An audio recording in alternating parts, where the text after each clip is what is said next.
भारत दौरे पर आए वियतनाम के राष्ट्रपति तो लाम ने प्रधानमंत्री नरेंद्र मोदी से मुलाकात की।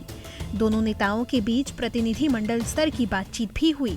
भारत और वियतनाम के बीच कुल 13 समझौतों पर हस्ताक्षर किए गए, जिनमें रक्षा, डिजिटल पेमेंट, सांस्कृतिक संरक्षण और आर्थिक सहयोग जैसे अहम क्षेत्र शामिल हैं।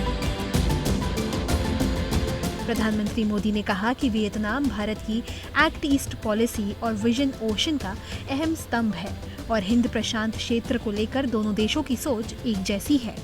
अब हम दोनों देशों के बीच स्टेट टू स्टेट और सिटी टू सिटी कोऑपरेशन को भी मजबूत करने जा रहे हैं। फ्रेंड्स, वियतनाम भारत की एक्ट ईस्ट पॉलिसी और विजन महासागर का एक मुख्य स्तंभ है। इंडो पैसिफिक क्षेत्र में भी हमारा कॉमन आउटलुक है। पीएम मोदी ने चंपा सभ्यता की विरासत का भी जिक्र किया। बैठक में रक्षा और सुरक्षा सहयोग को और मजबूत करने पर भी सहमति बनी। बहुत जल्द वियतनाम भारत के अंगूर और अनार का स्वाद लेगा और हम वियतनाम के डरियन और पोमेलो का। इतना ही नहीं, हमने भारत आसियान ट्रेड एग्रीमेंट आईटीगा को वर्ष के अंत तक अपडेट करने पर भी सहमति बनाई।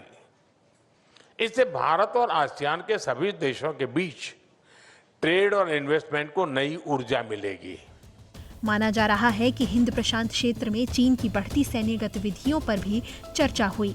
दोनों देशों ने वित्तीय संपर्क बढ़ाने पर भी जोर दिया और जल्द ही भारत का यूपीआई वियतनाम के फास्ट पेमेंट सिस्टम से जुड़ जाएगा।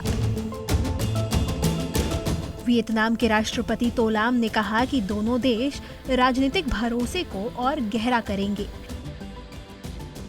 भारत और वियतनाम के बीच बढ़ती नजदीकियां सिर्फ कूटनीतिक रिश्तों तक सीमित नहीं है, बल्कि हिंद प्रशांत की रणनीतिक राजनीति में भी इसे एक बड़े संदेश के तौर पर देखा जा रहा है। Bureau report, ETV Bharat. ऐसे ही वीडियो देखने के लिए ईटीवी भारत को लाइक, शेयर और फॉलो करें।